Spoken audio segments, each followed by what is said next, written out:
Сейчас мы находимся у здания китайского посольства. Уже известно, что во время взрыва пострадал лишь сам водитель машины. Легкие ранения получили два гражданина Кыргызстана. Это молодые ребята, садовники, которые работали в тот момент на территории посольства. Кроме людей внутри здания пострадали и те, кто находился неподалеку.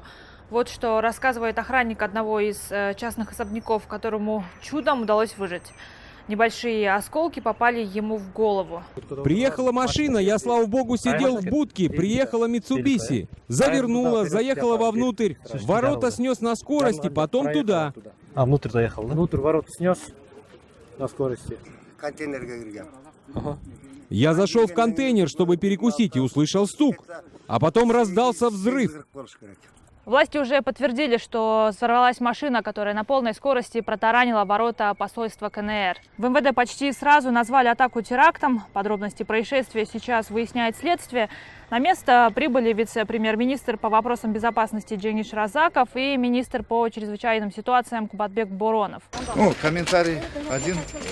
Автомашина легковая заехала, это значит, пробив ворота, заехала на территорию посольства на расстоянии примерно 40-50 метров, и самый подрыв там был. Террорист-смертник. Сейчас, в принципе, есть 3 человека легко раненых, которые доставлены в больницу. Сейчас на месте работает следственная оперативная бригада по установлению личности, автомашины и других подробностей. Территорию оцепили, но, несмотря на это, зеваки успели сделать на месте взрыва жуткие фотографии.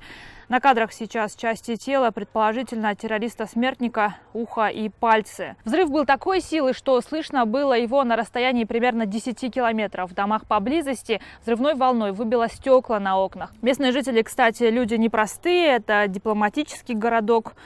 Здесь находится резиденция посла Российской Федерации в Кыргызстане и дипломатическое представительство США неподалеку.